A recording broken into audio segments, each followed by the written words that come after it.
Fase Experimental, con Aarón del Campo y Teresa Rayón. Bienvenidos, amigos de la ciencia, a este cuarto programa de En Fase Experimental, que como siempre os traemos de mano de la CERU, la Sociedad de Científicos Españoles del Reino Unido. Y de la mano siempre también viene de mi lado Teresa Rayón. Buenas tardes. Hola, Aarón, ¿qué tal? ¿Cómo estás? Pues estoy muy bien, hoy muy contenta también. ¿Por qué estás contenta? Estoy muy contenta porque viene Isabel Fernández. Isabel Fernández, ¿qué es? Una diosa de las matemáticas. Una diosa de las matemáticas, es la Hipatia española, ¿no? Esto Algo así. Esto es. Sí, hablaremos con la doctora Isabel Fernández, que estuvo en 2010 en el Congreso Mundial de Matemáticos, y fue todo un hito para las matemáticas y para las mujeres científicas en concreto. Y además fue la descubridora del teorema de Bernstein, que nos hablará sobre el teorema de Bernstein. A ver si nos enteramos de algo. Sí, porque yo se lo voy a confesar en cuanto hable con ella, porque yo las matemáticas no. Sí, yo tampoco es muy fuerte, ¿eh? No es que no sea muy fuerte, es que no me gustan. Es que I hate maths, no me gusta nada. Pues a ver cómo sale. A ver, yo creo que a ver si nos convence nuestra invitada de hoy.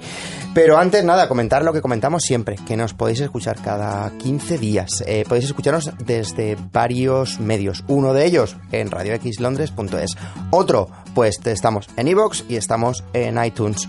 Y nos podéis escuchar también. Y otro medio donde nos podéis escuchar es en el blog, en la página web de la CERU, que es, Teresa... sruk.org. Dilo en albaceteño,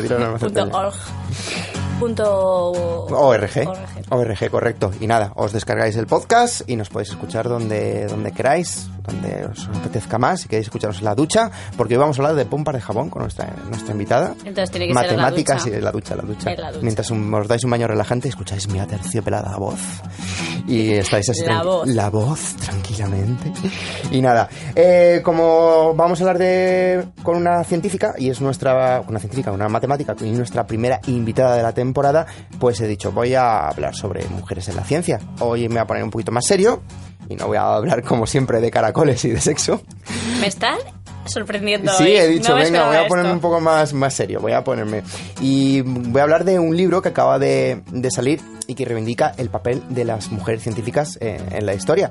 Este libro reivindica el papel de 14 grandes investigadoras desaparecidas o relegadas a un segundo plano, pues evidentemente por los hombres. Porque, como decía, solo el 3% de los casi 600 premios Nobel científicos entregados hasta la fecha han recaído en manos de mujer. Pero mujeres investigadoras, evidentemente, hay, y muchas, y siempre las ha habido, aunque la historia pues se ha encargado un poco de relegarlas a segundo plano. Para desempolvar estos nombres y darle lugar, el lugar que corresponde en el mundo de la ciencia, se ha encargado, entre otros, el catedrático de farmacología, Sergio Eril, a través del libro La ciencia oculta, editado por la Fundación Dr. Antonio Esteve. En él, el profesor repasa el papel de estas 14 grandes investigadoras que quedaron desplazadas a un segundo plano. Empezamos, pues, por ejemplo, cronológicamente por Hipatia y su aportación a la geometría, el álgebra y la astronomía. Como todos sabemos, por la película de Amenábar, Tostón, asesinada luego a manos de cristianos pensando que era una hereje. Otra de las científicas es Maria Kirch, descubridora de un cometa en 1702. Pasó su vida como ayudante, siempre a la sombra de alguien, primero de su marido, luego de un astrónomo, más tarde de su hijo. Otra de las científicas es Anna Lovelace, hija del poeta Lord Byron, que sentó las bases de lo que era la programación informática, pero su nombre quedó siempre sometido al de Charles, a ver si lo digo bien, Babbage, a quien se le conoce como el precursor del ordenador. Pero él solo hizo las máquinas. Ella era la que programaba. Efectivamente. Tú de Ada sí que sabes. Yo de Ada es que soy muy fan. Es fan, siempre me lo has comentado alguna vez, que eres muy Ada. Y la reivindico porque yo creo que nadie la conoce. Sí. Y es en un campo de informática que generalmente solo te imaginas a hombres. Te lo deben todo a una mujer. Sí. Mina Fleming, que entró en el Harvard College Observatory como criada del profesor C. Pickering, y terminó catalogando más de 10.000 estrellas y descubriendo 10 novas, 52 nebulosas y 310 estrellas variables.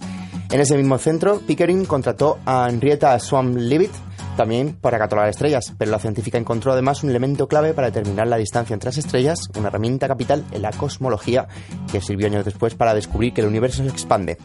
Otra de las científicas es lo siento por los nombres, Emmy Noether, que demostró una teoría de las físicas de partículas y tuvo un papel trascendental en el campo de la álgebra abstracta. Estuvo 25 años sin cobrar un salario, la mujer. Rosalind Franklin, artífice de la imagen que demuestra la estructura helicoidal del ADN, directamente pues le robaron sus datos y, como bien sabe Teresa, se los sirvieron a Watson y a Crick. ¿Tú conoces a Crick? ¿Te suena de algo? No sé por qué lo mencionan. No. Pues nada, estos señores al final pues acabaron dándole el premio Nobel en 1962 por la aportación a la comprensión de la estructura del ADN de doble hélice, y a ella pues ni lamentaron. Otra científica, Lisa Meitner, es una de las descubridoras de la fisión nuclear. Tampoco fue ni siquiera mencionada por la Academia Sueca cuando se otorgó el Nobel por este hallazgo a su compañero Otto Hahn. Y en 1967, cuando Jocelyn Bell apenas era un estudiante de doctorado, descubrió el pulsar, un hallazgo que le valió el Nobel su tutor de tesis, Anthony Hewitt y Martin Ryle. Y pese a que ella fue la primera que detectó la señal, Hewitt dijo entonces que darle el Nobel a un estudiante de doctorado habría devaluado el premio. ¿Cómo te has quedado? Que al final estas cosas parecen mucho de rangos y eso está mal. Sí. Los descubrimientos no dependen de tu posición dentro de un grupo de investigación. Uh-huh. Reivindicación. Bueno, siempre te digo, tráenos un poco de seriedad, pero esta vez he sido serio. Ha sido muy serio. ¿Qué vamos a hacer ahora? Pues nada, vamos a empezar la entrevista directamente. No, venga, que había traído una noticia que os quería contar. Cuéntanos algo, Teresa. Bueno, pues a ver si os interesa algo. Los microbios residentes en el organismo juegan un papel en los tratamientos de inmunoterapia. Una mayor diversidad en la flora del organismo favorece la supervivencia en pacientes tratados con inmunoterapia. Este mes se han publicado 2 estudios en Science donde se demuestra que la microbiota, que son los microbios residentes en el cuerpo, ayuda a determinar si se reduce el tamaño de los tumores cuando se tratan con un potente nuevo tipo de droga. Estos estudios son los últimos de una ola de resultados que vienen vinculando 2 de los campos más candentes en investigación biomédica: la inmunoterapia contra el cáncer y el papel de la microbiota en la enfermedad. La composición y diversidad de la flora en el organismo se ha ligado con varios efectos, desde la salud mental hasta efectos secundarios de la quimioterapia, y además el conjunto de nervios que conecta con el aparato digestivo y con la flora intestinal ha sido denominado el segundo cerebro. Los estudios de los que hablaba hoy destacan el impacto de los antibióticos en las inmunoterapias contra el cáncer, particularmente sobre las drogas que bloquean cualquiera de las 2 proteínas relacionadas llamadas PD1 y PDL1. Uno de los estudios encontró que las personas tratadas con antibióticos para infecciones que no estaban relacionadas con la enfermedad tenían una respuesta reducida a estas inmunoterapias. El estudio, dirigido desde el campus de cáncer Gustave Roussy en París, Francia, ha estudiado la eficacia de los inhibidores y en un total de 249 pacientes con ciertos tipos de cáncer de pulmón y riñón. 69 de ellos habían tomado antibióticos entre 2 meses antes y 1 mes después de recibir la primera dosis de inmunoterapia, como tratamiento para infecciones dentales o de orina, entre otras. En este grupo, la supervivencia tras la inmunoterapia fue menor que entre los pacientes que no habían recibido antibióticos. La otra investigación, liderada desde la Universidad de Texas en el Centro Oncológico MD Anderson, ha estudiado la microbiota del intestino y la boca de pacientes de melanoma tratados con los mismos inhibidores. De nuevo, han confirmado que la diversidad en la composición de microorganismos en el intestino promueve el éxito de la inmunoterapia. De los microbios que encontraron, de la microbiota que encontraron, la enriquecida en Fecalibacterium y Clostridiales tenía más probabilidad de responder al tratamiento y experimentar una mayor supervivencia. En cambio, si el intestino contenía bacteroidales, los tumores mostraban menos probabilidad de responder. Estos hallazgos plantean 2 preguntas interesantes. ¿Deberíamos monitorear estrechamente el uso de antibióticos en estos pacientes? ¿Podemos modificar la microbiota en pacientes para favorecer el tratamiento? Aunque es demasiado pronto para que los médicos cambien la forma en la que usan antibióticos en personas con cáncer, el trabajo va un pasito más allá de estudios previos que dependían principalmente de modelos en ratón. Ahora, los investigadores lo que necesitamos aprender es sobre cómo esos microbios ejercen su influencia en el sistema inmune. Lo que realmente falta en el campo, en lugar de saber quién está allí y quién no está allí, es saber qué están haciendo estos bichos. Necesitamos más información. Interesante. ¿Algo más? Pues te tengo una noticia, esta es muy cortita, sobre inteligencia artificial. ¿Ya se acabó? Esta noticia además es interesante porque habla de prejuicios, de cómo la inteligencia artificial puede absorber prejuicios que nosotros mismos tenemos. Científicos de la Universidad de Virginia han publicado en Archive un estudio donde detectan que la inteligencia artificial asimila y amplifica prejuicios y proponen un nuevo método para reducir este sesgo. A grandes rasgos, la inteligencia artificial es un software capaz de abstraer conceptos a través del entrenamiento de conjuntos de datos. Gracias a esta tecnología, los emails que no deseamos se etiquetan como spam o podemos comprar artículos en Amazon a través de Alexa. A medida que los sistemas de inteligencia comienzan a jugar roles tan importantes en nuestra vida diaria, la ética en la inteligencia artificial ha traído un interés significativo. Se sabe que estas tecnologías inadvertidamente empeoran la discriminación debido a sesgos comprendidos en los datos. Los autores de este estudio utilizaron datos en los que se comparaban imágenes y etiquetas.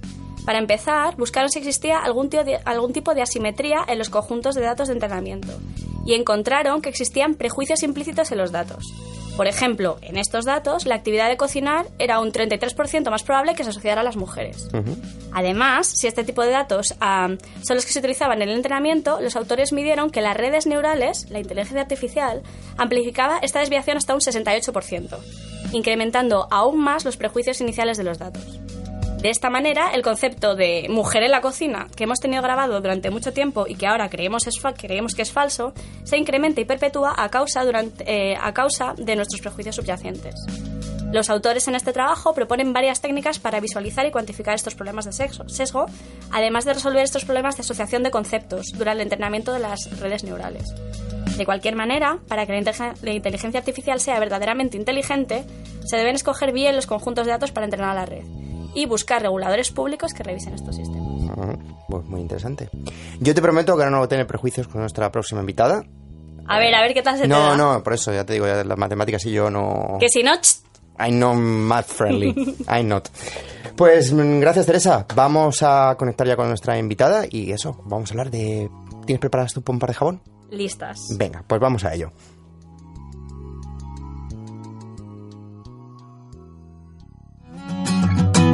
En Fase Experimental, tu espacio de ciencia en radioxlondres.com y en la web de la Comunidad de Científicos Españoles en el Reino Unido. Continuáis escuchando en Fase Experimental y en esta ocasión, como os comentábamos al principio del programa, vamos a contar con nuestra primera invitada de la temporada. Hasta ahora solamente hemos estado hablando con hombres, pues en esta ocasión hemos traído hasta los micrófonos de Fase Experimental a una doctora en matemáticas. Y esta doctora es Isabel Fernández Delgado, que es doctora en matemáticas por la Universidad de Granada, es profesora de matemáticas aplicada de la Universidad de Sevilla e investigadora en geometría diferencial y análisis geométrico. Como os comentábamos, pues Isabel fue la primera mujer española, hasta aquel momento, en 2010, invitada como ponente al Congreso Internacional de Matemáticas. Hablaremos con ella de ello porque es todo un hito. Es especialista en superficies minimales, su trabajo y sus contribuciones sobre superficies de curvatura media constante en espacios homogéneos son referentes en el campo del análisis geométrico. Con su coautor, Pablo Mira, ha resuelto el problema de Bernstein en el espacio de Heisenberg tridimensional, logrando la descripción de las superficies mínimas en dicho espacio por sus ecuaciones. Buenas tardes, Isabel. Hola, buenas tardes a todos. Creo que lo he dicho todo bien, ¿no? Más o menos. Lo has dicho todo muy bien. Vale. Otra cosa es si se habrá entendido porque ya cuando se mete en estas cosas las palabras son ya muy técnicas, pero lo has dicho todo muy bien. Yo te lo voy a confesar, lo he dicho al principio del programa, se lo he dicho a mi compañera Teresa Rayón. No me gustan las matemáticas. Lo siento, pero yo soy un hater de las matemáticas. Entonces, mi objetivo en esta entrevista es que al final de esta entrevista me acabes convenciendo de que las matemáticas molan. ¿Tenemos un trato? La presión, ¿no? Sí, ya te digo, yo es que soy muy de letras. A mí yo estudié latín y griego y las matemáticas pues intenté quitármelas lo más rápidamente posible. Y cuando me dijo Teresa, oye, vamos a hablar con una matemática, y yo, madre mía, ¿en qué lío me vas a meter? Pero bueno. Bueno, suele ser el comienzo de todas las entrevistas. Todo el mundo siempre empieza disculpándose porque no le gustan las matemáticas. En este caso está justificado. Teresa, leí en unas de tus entrevistas que decías que las matemáticas están llenas de belleza y de creatividad. ¿Cómo es eso? ¿Cómo pueden ser las matemáticas algo creativo cuando se supone que 1 más 1 son 2? ¿Qué hay de creatividad en eso? Bueno, hay todo. Las matemáticas están relacionadas al final son una forma de describir el universo. 1 más 1 son 2, los números primos son los ladrillos con los que se construyen los números, pero eso a su vez nos permite hacer cosas tan increíbles como todos los sistemas de seguridad de Internet, de transmisión segura de datos. O sea, el campo de las matemáticas, contrariamente a lo que la visión a lo mejor que podamos tener en el instituto, no es algo cerrado, no es 1 más 1 es 2 y ya no hay más. Siempre hay preguntas nuevas que se formulan, que se responden, que dan lugar a otras preguntas y que nos lleva a avances en la ciencia al final. O sea, que las matemáticas son un lenguaje que nos permite avanzar, descubrir cosas nuevas y como cualquier campo en el que se descubren cosas nuevas, eso siempre es apasionante. Bueno, en mi opinión. Ya me vas convenciendo un poquito. ¿Dónde viene tu pasión por las matemáticas? ¿Cómo decides decir, oye, me encantan las matemáticas, voy a dedicarme a esto y además voy a llevar una carrera exitosa? Bueno, eso es... Hombre, no, es cierto, decíamos, ¿no?, que ahora hablaremos sobre el tema, pero estar en ese Congreso Mundial de Matemáticas es todo un hito. Pues al principio lo de estudiar matemáticas lo decidí un poco sin saber muy bien dónde me metía. En realidad, cuando llegó la hora de elegir carrera, pues elegí la asignatura que más me gustaba en el instituto y me metí a estudiarla, porque pensé que ya que tenía que pasar 5 años, pues que fuera en algo que me gustara. Pero claro, a mí lo que me gustaban eran las matemáticas del instituto, que para mí eran como un pasatiempo, ¿sabes? Como resolver un acertijo, algo, pero que en el fondo eran más o menos mecánicos. Una vez que entendía el procedimiento, pues en el instituto no sales de las 3 cosas que te enseñan. Claro, cuando llegué a la universidad, pues la verdad es que el primer año el choque con la realidad es duro, porque descubres que las matemáticas allí son otra cosa donde tú tienes que demostrar las cosas, donde hay veces que, por más que te sepas la teoría, ¿no?, como entre comillas, ¿no?, la teoría y la práctica, pues por más que te sepas la teoría, te dan una relación de ejercicio y tú no sabes aquello por dónde empezar a meterle mano. Y al principio los primeros meses fueron un poco de tener que acostumbrarme a esas otras matemáticas, pero oye, pues al final les cogí el gustillo también y ya cuando estaba en tercero de carrera o así, que es cuando ya empieza a haber becas de iniciación a la investigación y empieza a vislumbrar un poco eso, que en realidad tampoco tenía yo muy claro yo para qué hacía matemáticas. No sabía si quería dedicarme a la docencia no tenía ni idea, la verdad. Yeah. Y cuando vi lo de la investigación, pues me gustó, porque un poco era seguir haciendo pasatiempos, solo que esta vez bastante más difíciles. Pero era esa idea, ¿no?, de tener un reto y de querer resolverlo y seguir avanzando y aprender más para poder resolver más y cosas así. Yo creo que decía muy acertadamente que has tenido una carrera exitosa. Hablaba al principio de que junto con Pablo Mira resolvisteis un teorema que llevaba sin resolver más de 100 años, el teorema de Bernstein. ¿Puedes explicarnos un poco a los profanos en matemáticas un poco en qué consiste este teorema? Venga, lo voy a intentar. Venga.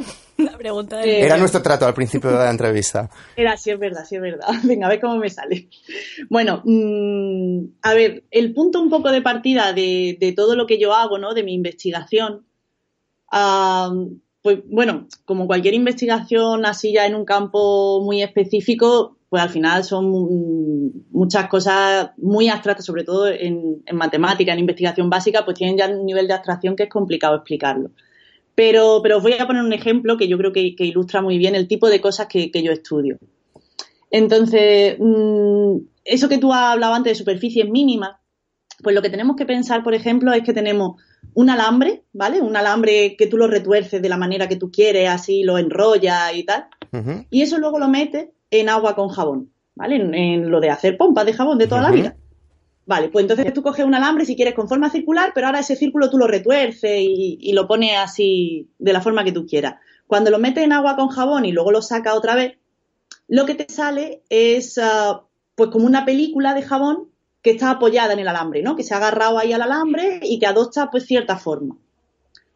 ¿Qué es cierta forma? Porque ahí es donde estamos los matemáticos todo el día preguntando por qué. ¿Por qué esa forma? Esa forma es arbitraria, es casual, responde a algún tipo de ley física, matemática, algún tipo de explicación.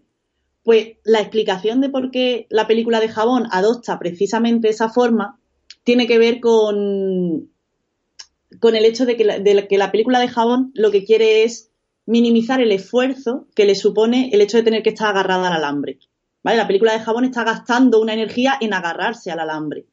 Y claro, pues como ella, como nosotros, lo que quiere es que el esfuerzo sea el menor posible. Entonces adopta la forma en la que ese esfuerzo es el menor posible.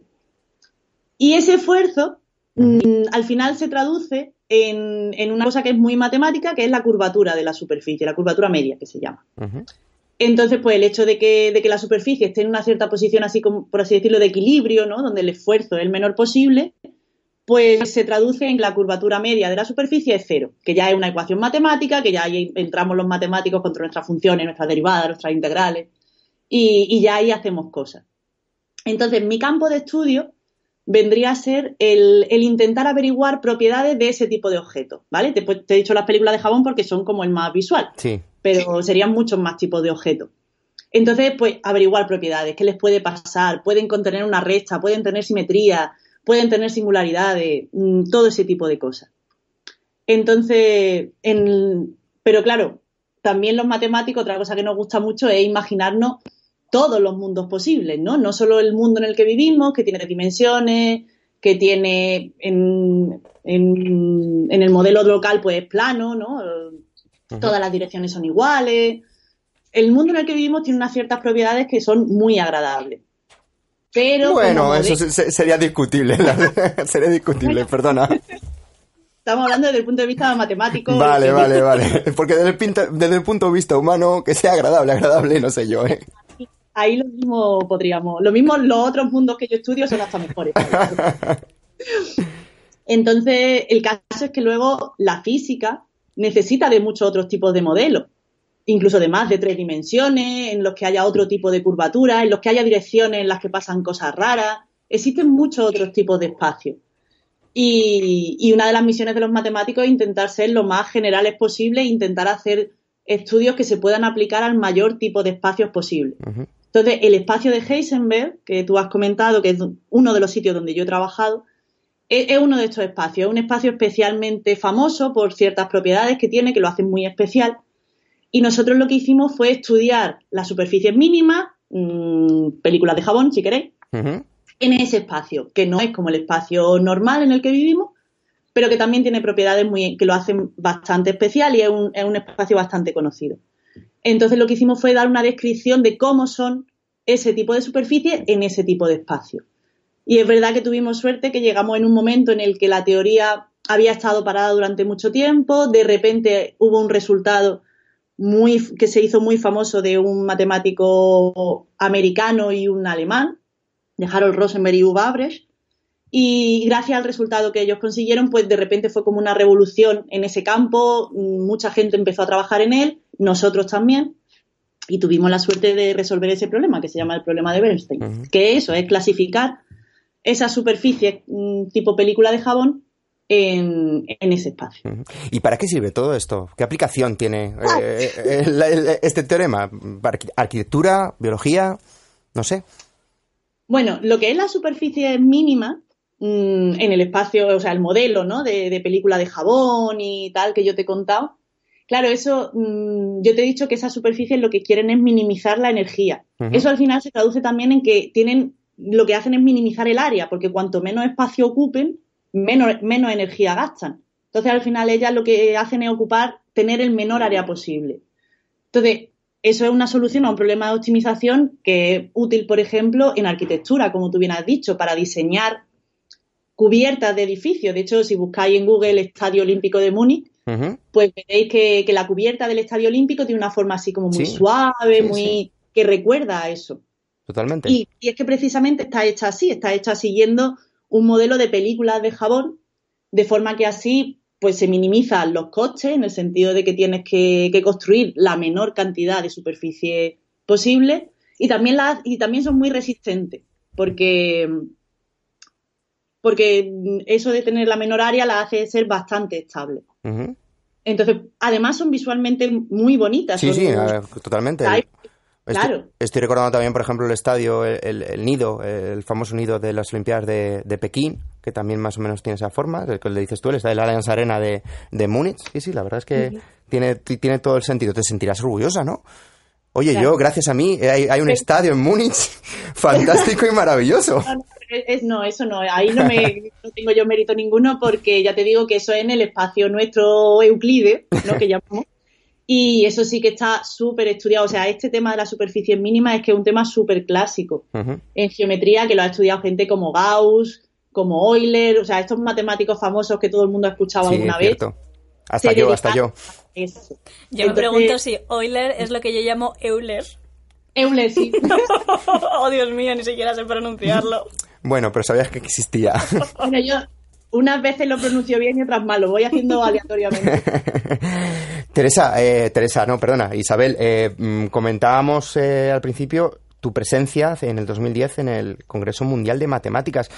Primero explícanos qué es el Congreso Mundial de Matemáticas y, en segundo lugar, por qué es tan importante que una mujer, y especialmente una mujer española, esté en ese congreso. Bueno, pues el Congreso Internacional, el nombre oficial es Congreso Internacional de Matemáticos, el ICM en la sigla en inglés. Para los matemáticos es nuestro congreso más importante. Se hace una vez cada 4 años, va rotando de países y de continentes, y es pues como su propio nombre indica, es el Congreso Internacional de Matemáticos, ¿no? Es donde va todo el mundo, hay millones de sesiones de todos los temas, y la idea es pues poner un poco o dar a conocer un poco todos los avances que ha habido en estos 4 años en todas las ramas de las matemáticas. Además, tiene mucha repercusión porque es donde se entregan las medallas Fields, que son como nuestros premios Nobel. No hay premios Nobel en matemáticas, pero siempre se ha dicho que las medallas Fields son el equivalente a los premios Nobel. Que en realidad no es así porque, por ejemplo, para ganar una medalla Fields tienes que tener menos de 40 años, cosa que no pasa en los Nobel. Pero bueno, en cuanto a repercusión mediática y tal, sí que vendrían a ser nuestros premios Nobel. Entonces ahí es donde se hace la ceremonia de entrega y entonces es como un acto así muy importante dentro de la comunidad matemática. Ninguno se atrevería a decir aquella famosa frase de los Simpson de pi es 3,14 exactamente. No sé ojalá quiero decir que discusión tendría. Pero no, allí la verdad es que toda la gente que está invitada, hay un comité que selecciona muy cuidadosamente. Todas las que van, o sea que todo está muy supervisado y la idea es ofrecer una panorámica general de todos los avances que ha habido en matemáticas en esos 4 años, de todo el avance significativo, quiero decir. Este programa que hacemos en Fase Experimental es un programa que viene de la mano de la Sociedad de Científicos Españoles en el Reino Unido y casi todos nos hablan de las facilidades que tienen aquí a la hora de trabajar, a la hora de investigar, porque la docencia pues pasa a ser no un segundo plano, pero lo tienen más fácil a la hora de investigar. ¿Cómo se compagina en España la investigación y la docencia? Bueno, depende un poco de en qué universidad o en qué departamento, de hecho, en qué departamento más bien estés. Pues porque básicamente de lo que depende es de cuánta docencia estemos hablando. Entonces, bueno, yo en mi caso, por ejemplo, estoy en un departamento de matemática aplicada que damos clase a ingenieros y tenemos bastantes clases. Quiero decir que tenemos, pues el tope legal está en 24 créditos por cada uno. Y yo debemos estar unos 22 y medio, algo así, o sea que estamos llenitos de clases. ¿Y cómo se compagina? Pues como se puede. No te voy a engañar. No, una buena contestación, buena contestación. Hay cuatrimestres que, o sea, entre que si te ponen una clase de 10 y media a 12 y media de la mañana, pues dime tú a mí ya lo que hacemos esa mañana. Entre que llegas, te preparas un poco la clase y cuando sales de la clase siempre tienes alguna tutoría o algún alumno que quiere venir a preparar cualquier trabajo, pues ya ha echado la mañana. Pero bueno, que al final, obviamente, pues te cunde menos que alguien que tenga menos clase o que incluso no tenga clase. Y claro, yo recuerdo en mi etapa en la que estaba de becaria que no tenía clase y aquello era pasarte el día entero ahí echando cuentas. Echas las que puedes. Suena bien. Hablábamos al principio del programa, de hecho hemos traído una noticia en el cual ha salido ha salido publicado un libro en el que se habla de 14 científicas que fueron tapadas por la historia de la ciencia, por los hombres en general. Y tú como mujer y como matemática, ¿ves que el camino de la mujer cada vez se está abriendo más paso en el mundo de la ciencia, en el mundo de las matemáticas en tu caso, o queda todavía mucho camino por recorrer? Pues las dos cosas, o sea, se ha mejorado obviamente, se ha mejorado muchísimo, si te remonta a otros tiempos, pero igual no está, o sea, es una cosa muy sutil.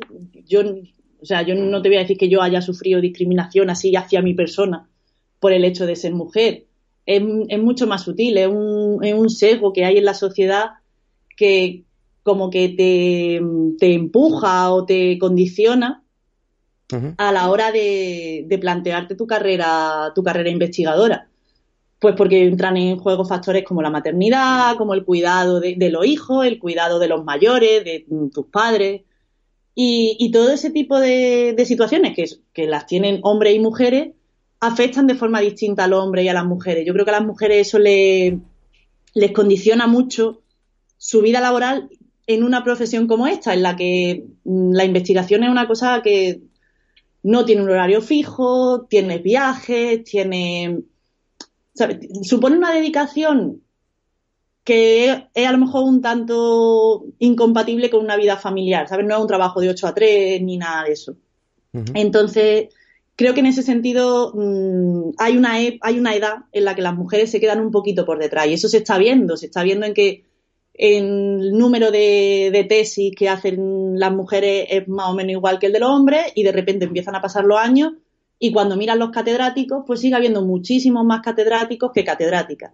Hay un estudio que dice que las mujeres son solo el 21% de las catedráticas en España. Solo hay un 21% de catedráticos mujeres. Nosotros hemos dado el dato de que solo el 6% de los premios Nobel son mujeres. Claro, las medallas Fields, por ejemplo, que es de lo que yo controlo, las que yo te comentaba antes, yo no sé cuántos años llevan dando las medallas Fields, se dan 4 medallas Fields cada 4 años, o sea que hay un montón de medallistas, y solo una mujer que se dio en la pasada, y fue en la pasada edición del ICM. Solo una, y ya te digo, bastante reciente, que desgraciadamente falleció este año, muy joven. Pero que es verdad que llega un momento en el que cuando los hombres cogen carrerilla, ¿no? Porque tienes ya una madurez investigadora, porque eres capaz de construir un grupo de investigación a tu alrededor, de tener alumnos, y es cuando deberías de verdad despegar. Esa edad, que suelen ser pues entre los 35 y los 40, ahí es cuando nosotras tenemos que elegir muchas veces, o elegir o postergar. Uh-huh. Y luego reengancharte después de un parón de 5 años, 4, los que quieras parar para poder dedicarte a tener hijos y tal, es complicado. Es complicado porque te han adelantado tus compañeros ya por la izquierda y por la derecha, como dice una amiga. También hablamos muchas veces, Isabel, de que es muy importante la divulgación científica. Creo que estás ahora envuelta en divulgación y teatro. Teatro y matemáticas, ¿cómo es eso? Sí, me han enredado. Pues una iniciativa muy chula, que no es mérito mío, yo participo en ella, pero no fue mi idea. Y nos la propuso un técnico de laboratorio de aquí de la Universidad de Sevilla que tenía mucha inquietud con este tema de la divulgación y también del enfoque de género, ¿no? De que las niñas vieran que la ciencia es una cosa también de mujeres, que no la percibieran como algo de hombre. Y entonces se le ocurrió la idea de montar una especie de obra de teatro en la que 5 investigadoras de verdad actuáramos y representáramos primero a 5 científicas del pasado, ¿Qué son? Pero luego también saliéramos, que son, pues por orden cronológico, son Hipatia, que soy yo, es mi personaje. Uh-huh. Después tenemos a Ada Lovelace, que fue la primera programadora informática. La primera informática, mujer. Mujer. Pero también la primera persona. Sí, la primera. De ordenador. Uh-huh. Yo soy muy fan. Yo ahora también, la verdad es que he aprendido mucho yo en esta obra. Después tenemos después viene Marie Curie, que esa es la que todo el mundo conoce. Conocemos. Muy merecidamente. Después viene Rosalind Franklin, que fue la primera persona que atisbó cómo sería la estructura del ADN, pero que su descubrimiento se lo robaron unos colegas y se lo apropiaron y se ganaron el Nobel y a ella no la conocía nadie. Ahora ya se está empezando a rescatar. Y la última es Hedy Lamarr, que es un personaje fascinante que yo no conocía, que es una actriz de Hollywood, fue una actriz de Hollywood, la protagonista de Sansón y Dalila, uh-huh. Pero que además era ingeniera y patentó un invento que es lo que luego, o sea, después de varias modificaciones, pero como que fue el germen de la tecnología que hoy en día se utiliza para el wifi. Vaya. Entonces, la verdad es que el personaje de Hedy Lamarr es un personaje fascinante porque es una mujer bellísima, la típica actriz de Hollywood, uh-huh. Que luego era ingeniera. Pues a la señora Hedy Lamarr le debemos mucho. Sin wifi no seríamos lo mismo, ¿eh? Esa es la que más éxito tiene entre los chavales cuando nos presentamos. Sin duda alguna. Y desconocida. Sí, claro, es verdad que es de las más desconocidas. Entonces, pues primero les contamos un poquito cómo fue la vida de estas mujeres, siempre intentando dar una visión un poco optimista, no centrándonos en lo malo, en la parte así más dura de la discriminación. Y luego ya salimos vestidas de nosotras y le contamos cómo es la vida hoy en día de un científico, con la casualidad de que somos 5 mujeres, pero lo que hacemos intentamos hacer un poco de apología de la ciencia y del trabajo de científicos. Entonces les contamos pues lo chulo que es descubrir algo, lo guay que es luego irte de viaje para contárselo a tu colega que vive en otro país, lo guay que es trabajar con un equipo de científicos cada uno de un país. E intentamos vender un poquito la profesión. Está muy bien. Y la idea es, la obra se llama Científicas, pasado, presente y futuro, porque hacemos la parte del pasado con estas 5 científicas, la parte del presente somos nosotras, y la parte del futuro son ellos, son los chavales que vienen a vernos, que vienen colegio aquí a la Universidad de Sevilla a vernos, y ellos son el futuro. Entonces, a ver si de ahí, de ese público, pues sale al final algún científico o científica. ¿Estáis girando o solamente estáis en la Universidad de Sevilla? Pues sobre todo lo hacemos en Sevilla, pero sí que nos han invitado a ir a varios sitios y sí que lo hemos hecho ya pues en Madrid, en La Coruña, en Pamplona, en Jaén estuvimos el mes pasado. Ahora vamos a ir a Granada en febrero para el Día de la Mujer y la Niña en la Ciencia. O sea, que a nosotros donde nos invitan, vamos. Pues invitadas estáis para venir a Londres, si queréis. Oye, pues cuando queráis. Lo hacemos con subtítulos o algo. Bueno, Isabel, yo ya me voy a despedir. Te me voy a despedir con una pregunta que tengo una curiosidad científica. Dime. ¿Cuántas veces has gritado Eureka? Pues mira, no, No, yo soy más así de como el botecillo en la silla, ¿no? Con más compañía. Pues nada, la próxima vez que grites Eureka nos la dedicas a En Fase Experimental. Venga, lo voy a hacer en vuestro honor. Oye, a ver si es pronto, que eso quiere decir que me ha salido una cuenta. Fantástico. Isabel Fernández, doctora en Matemáticas por la Universidad de Granada, muchísimas gracias por estar con nosotros esta tarde en Fase Experimental. Muchas gracias a vosotros. Me has convencido, que me gustan un poco ¿Sí? más. Se me gustan más, pero se me dan fatal. Voy a seguir tirando de calculadora. Bueno, no pasa nada. A mí también me gusta la pintura y se me da muy mal. Una cosa no hace falta que se te dé bien. Pues muchísimas gracias por estar con nosotros esta tarde. Un placer. A vosotros, un beso. Estáis escuchando En Fase Experimental, ciencia en español desde el Reino Unido. Al final me ha convencido un poco nuestra invitada de hoy. Que las pompas de jabón enamoran. Las pompas de jabón Superficies mínimas. Las superficies mínimas. Oye, eso es un buen título para una película, ¿eh? Está muy bien. Queda chulo. La isla mínima. La isla mínima, esa sí que es buena. No como la de Hipatia, que era malísima.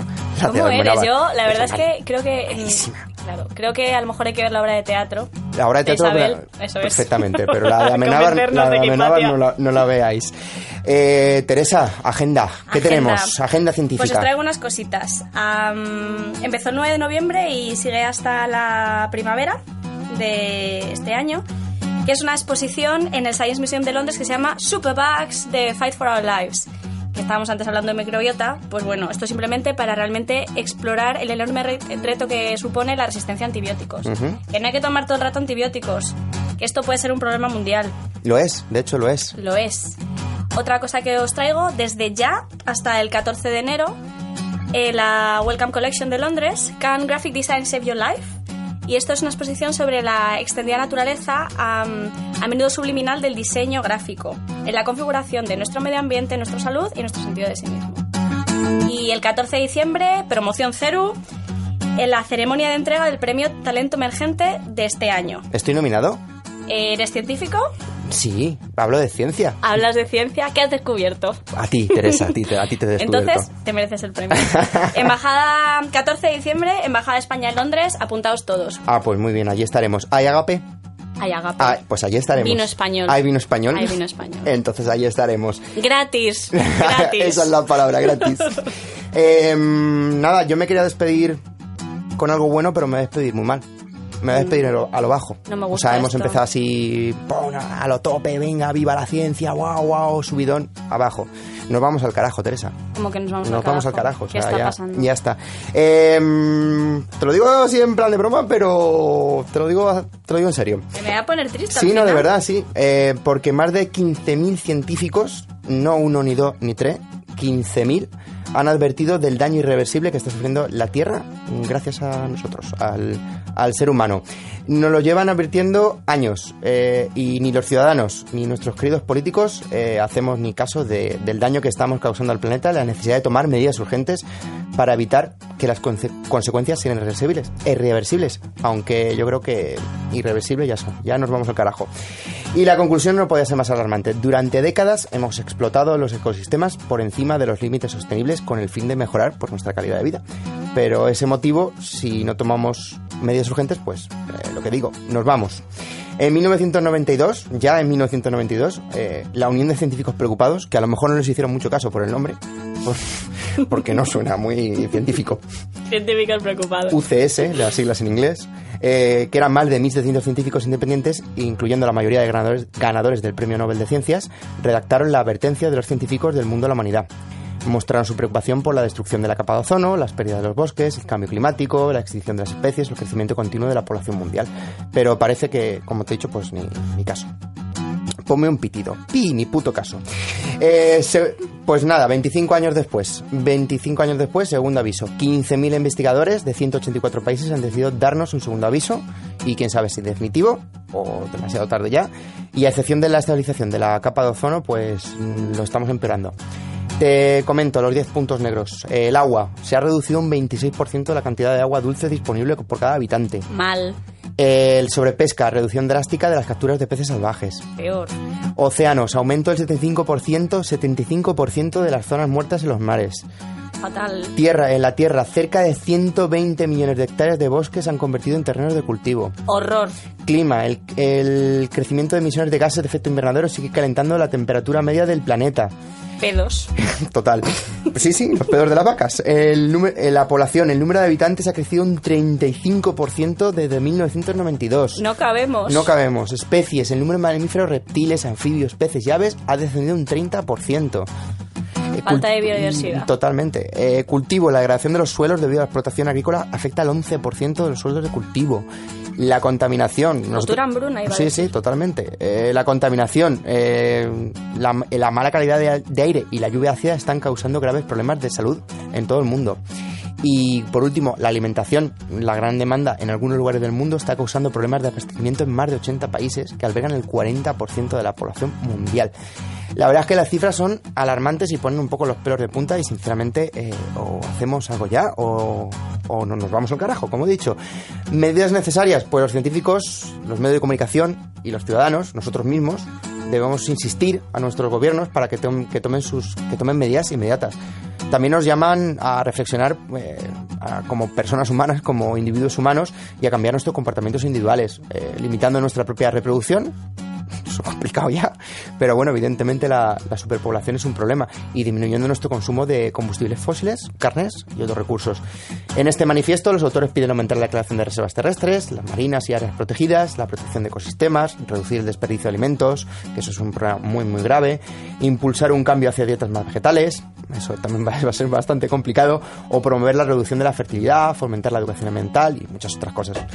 Como digo, ignorar este segundo aviso puede traer consecuencias fatales si no ya están aquí las consecuencias fatales y ya no hay marcha atrás, y al final las películas todas estas de ciencia ficción que tanto nos gustan. El Armagedón, vamos a tener que coger un cohete e irnos a otro planeta. Hay que pensar que cada uno de nosotros podemos poner nuestro granito de arena y por lo menos estar concienciados y desde lo poquito que podemos hacer, contribuir.